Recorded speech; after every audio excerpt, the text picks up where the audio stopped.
خاموشی کے ساتھ لوگ ایسی حکومت کو برداشت کر لیں، اسے منمانی کی چھوٹ دے دی جائے، تو پھر اسلام کا فاتحہ پڑھ لو۔ سکوت اور خاموشی اسلام کے تابوت میں آخری کیل ٹھوکنے کے برابر ہے۔ جس وقت امام حسین تحفظ اسلام کے لیے مدینہ چھوڑ رہے تھے، آپ نے تحریری وصیت نامہ اپنے بھائی محمد حنفیہ کے حوالے کیا ہے۔ اس وصیت نامے میں آپ نے اپنی اس الہی تحریک کے مقصد اور اپنے اختیار و ارادے پر واضح لفظوں میں روشنی ڈالی ہے۔ امام فرماتے انی لم اخرج اشرا ولا بطرا ولا مفسدا ولا ظالما انما خرجت لطلب الاصلاح في امت جدی اريد ان امر بالمعروف وانهى عن المنکر۔ امام فرماتے ہیں میں فتنہ و فساد پھیلانے کے لیے، مال دنیا حاصل کرنے کے لیے، اقتدار و حکومت پر قبضہ کرنے کے لیے، فتنہ و فساد پھیلانے کے لیے، ظلم و ستم کا بازار گرم کرنے کے لیے مدینے سے نہیں نکل رہا ہوں۔ میں نکل رہا ہوں، مجھے نکالا نہیں گیا ہے۔ جسے نکالا جاتا ہے وہ مجبور ہوتا ہے، جو نکلتا ہے وہ مختار اور آزاد ہوتا ہے۔ میں نکل رہا ہوں، انما خرجت، میں اپنے اختیار سے نکل رہا ہوں، میں اپنے ارادے سے نکل رہا ہوں، علم و آگہی کے ساتھ مدینے سے نکل رہا ہوں۔ میرا نکلنا بامقصد نکلنا ہے۔ انما خرجت لطلب الاصلاح فی امت جدی، میرے نانا کی امت فاسد ہو چکی ہے، تباہی کے راستے پر چل پڑی ہے، میں اس کی اصلاح کے لیے جا رہا ہوں، میں امر بالمعروف اور نہی عن المنکر کرنے کے لیے مدینے سے نکل رہا ہوں۔ حسین کو معلوم ہے کہ حسین کو کرنا کیا ہے، اور پورے اختیار اور آزادی کے ساتھ، علم و آگہی کے ساتھ حسین مدینہ چھوڑ رہے ہیں۔ امت میں بڑھتے ہوئے گناہ، دین خدا سے بے رخی کے پنپتے ہوئے جذبات کو دیکھ کر سکوت و خاموشی ایک مسلمان کا شیوا نہیں ہے۔ وہ دوسروں کو جہنم کی طرف بڑھتا ہوا دیکھ کر صرف اپنی ذمہ داری کی فکر کرنا نہیں چاہتا۔ اسلامی تعلیمات یہ ہے کہ خود کو بھی جہنم سے بچاؤ اور اپنے کنبے کو بھی۔ چنانچہ قرآن مجید میں ارشاد ہوتا ہے یا ایھا الذین آمنوا قوا انفسکم واہلیکم نارا وقودھا الناس والحجارہ، اے صاحبان ایمان اپنے کو بھی آتش جہنم سے بچاؤ اور اپنے کنبے کو بھی۔ اسلامی کنبے کا دائرہ وسیع ہے، صرف چند افراد تک محدود نہیں ہے۔ قرآن کا نظریہ ہے انما المؤمنون اخوہ، سارے مومنین تمہارے بھائی ہیں۔ اسی طرح سے حدیثوں میں بھی یہی ملتا ہے کہ مسلمان ایک دوسرے سے جڑا ہوا ہے۔ امر بالمعروف ایک عمومی فریضہ ہے۔ امام حسین علیہ السلام اسی عمومی فریضے کی طرف اشارہ فرما رہے ہیں کہ جب عام مومنوں کے لیے خاموشی جائز نہیں ہے، تو میں جو اللہ کی جانب سے مقرر کیا ہوا امام ہوں، اس کا منتخب بندہ ہوں، چراغ ہدایت و سفینہ نجات ہوں، حسین منی کی روشنی میں جزو رسالت ہوں۔ مصائب و آلام کے خوف سے خاموش بیٹھ سکتا ہوں؟ ہرگز نہیں۔ امت میری آواز پر لبیک کہے یا نہ کہے، امت میرا ساتھ دے یا نہ دے، اپنے اس فریضے کو ہر حال میں نبھاتا رہوں گا۔ فمن قبلنی بقبول الحق فاللہ اولی بالحق ومن رد علی ھذا اصبر حتی یقضی اللہ بینی وبین القوم بالحق وہو خیر الحاکمین۔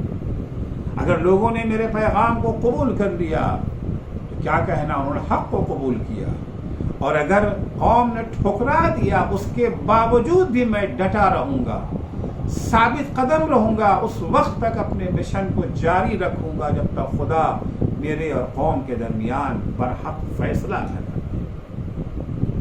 امام حسین علیہ السلام نے قربانی کے میدان میں جو نمونے پیش کیے وہ عرض کیا کہ اختیار اور آزادی کے ساتھ حسین مدینے سے نکل کر کے مکے آتے ہیں، مکے میں لوگوں کے خطوط آنا شروع ہو گئے، کوفے والوں کے خطوط آنا شروع ہو گئے، 12,000 خط آئے ہیں، کسی پر 1 دستخط، کسی پہ 4 دستخط، کسی پہ اس سے زیادہ دستخط موجود ہے۔ سب امام حسین کو بلا رہے ہیں، دین خدا کو بچانے کے لیے کوفہ آنے کی دعوت دے رہے ہیں، یہاں تک کہ امام حسین علیہ السلام نے اپنے بھائی مسلم ابن عقیل کو کوفے کے لیے روانہ کیا۔ حسین کی دعوت پر کچھ لوگوں نے مسلم کی طرح لبیک کہا اور کچھ لوگوں نے اکثر کوفیوں کی طرح سے امام حسین کی دعوت کو ٹھکرا دیا۔ جناب مسلم جس وقت کوفہ آتے ہیں کہ ابتدائی طور پر 18,000 لوگوں نے جناب مسلم کے ہاتھوں پر بیعت کی، لیکن عشق دنیا کی رنگینیاں، عیش و آرام کی خواہش، بہت سے لوگ ایسے ہیں جو چاہتے ہیں کہ نہ خدا کا دامن ہاتھ سے چھوٹے نہ صنم کا، لیکن ایسے افراد کو نہ خدا ملتا ہے نہ وصال صنم ملتا ہے۔ دنیا کی رنگینیوں کی خاطر، یہ چند روزہ زندگی کی حفاظت کی خاطر، اسے بچانے کی خاطر بہت سے لوگوں نے بظاہر تو امام حسین کا ساتھ دینے کے لیے جناب مسلم کے ہاتھوں پر بیعت کر دی، لیکن جب وقت پڑا، جب امتحان کی گھڑی آئی تو انہوں نے جناب مسلم کو یکا و تنہا چھوڑ دیا۔ تاریخ کا بیان ہے جناب مسلم مغرب کی نماز پڑھا کر کے جب باہر نکلتے ہیں، پلٹ کے جب دیکھتے ہیں مسلم تو کوئی بھی موجود نہیں ہے۔ وہ مسلم جس کے ہاتھوں پر 18,000 افراد نے بیعت کی تھی، بڑی ہی عبرت کا مقام ہے، بڑی ہی عبرت کا مقام ہے۔ ایسا نہیں تھا کہ لوگ مسلم کو نہیں پہچانتے تھے، امام حسین کو نہیں جانتے تھے، دونوں کو جانتے پہچانتے تھے، لیکن ابن زیاد کے خوف نے، ابن زیاد کی طرف سے آئی ہوئی تھیلیوں نے ان کے ایمان کو متزلزل بنا دیا۔ اکیلے مسلم شہر کوفہ سے مسلم آشنا بھی نہیں ہے۔ عزیزو، جب کسی کو استقبال کر کے شہر میں داخل کیا جاتا ہے تو بھیڑ میں آنے والا انسان شہر کے راستوں سے صحیح طریقے سے آشنا نہیں ہو پاتا۔ جناب مسلم رات کی تاریکی میں کوفے کی گلیوں میں بھٹک رہے ہیں، اس گلی سے اس گلی، اس کوچے سے اس کوچے، یہاں تک کہ جناب مسلم تھک ہار کے ایک دروازے کے پاس آ کر کے بیٹھ جاتے ہیں۔ تھوڑی دیر میں گھر کا دروازہ کھلتا ہے، گھر کے اندر سے ایک ضعیفہ باہر نکلتی ہے۔ جب اس نے ایک اجنبی کو اپنے دروازے پر بیٹھے ہوئے دیکھا تو کہتی ہے، بھائی تم میرے دروازے پہ کیوں بیٹھے ہوئے ہو؟ جناب مسلم کہتے ہیں، بی بی کیا تھوڑا سا پانی مجھے مل سکتا ہے؟ وہ ضعیفہ جناب مسلم کے لیے پانی لے کر کے آتی ہے، جناب مسلم نے پانی نوش فرمایا۔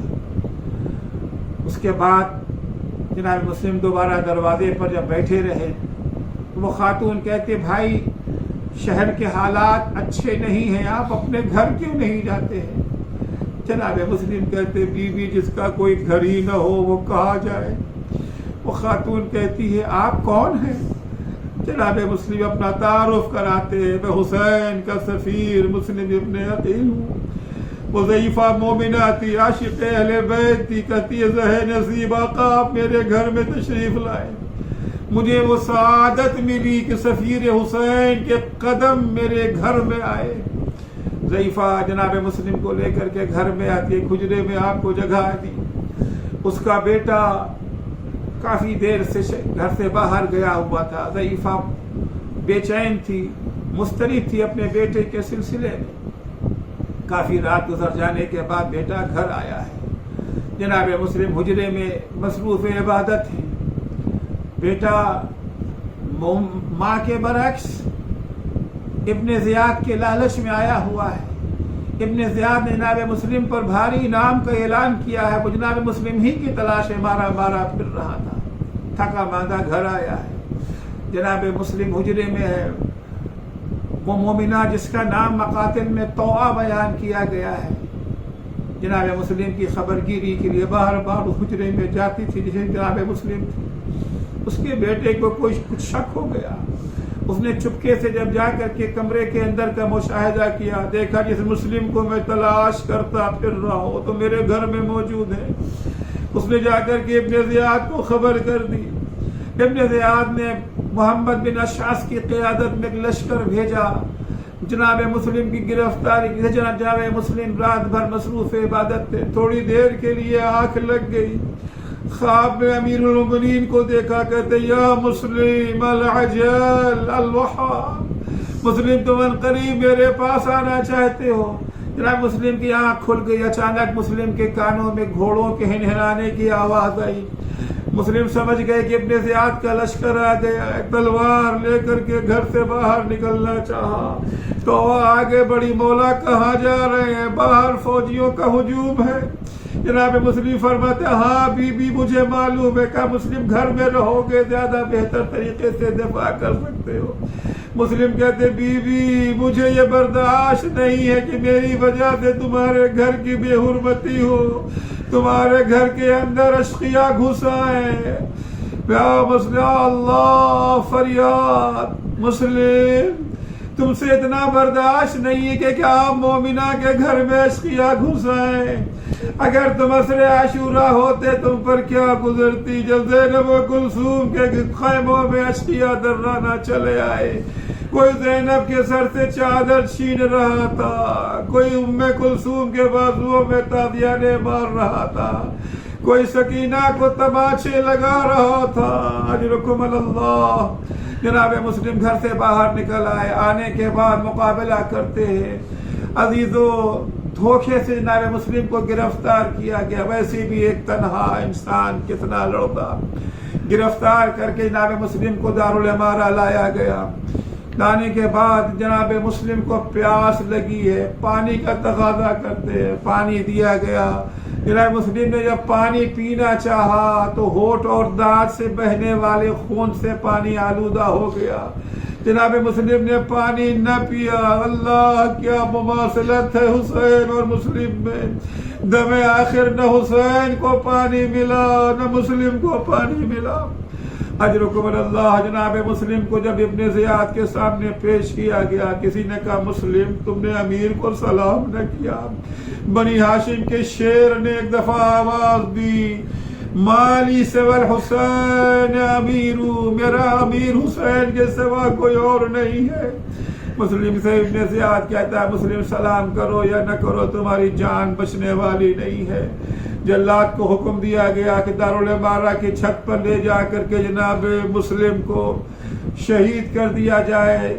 جلاد لے کر کے پشت دارالعمارہ پر آیا۔ چھت پر آنے کے بعد جناب مسلم کا سر قلم کر کے لاش کو جو ہے دارالعمارہ کی چھت سے نیچے پھینک دیا گیا۔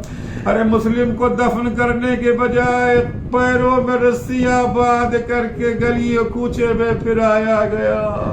مسلم سلام ہو تم پر، نہ آقا کو شہادت کے بعد قبر میسر ہوئی، نہ مسلم کو آقا کی لاش گھوڑوں سے پامال کی گئی، مسلم کی لاش گلی گلی کوچے کوچے پھرائی گئی۔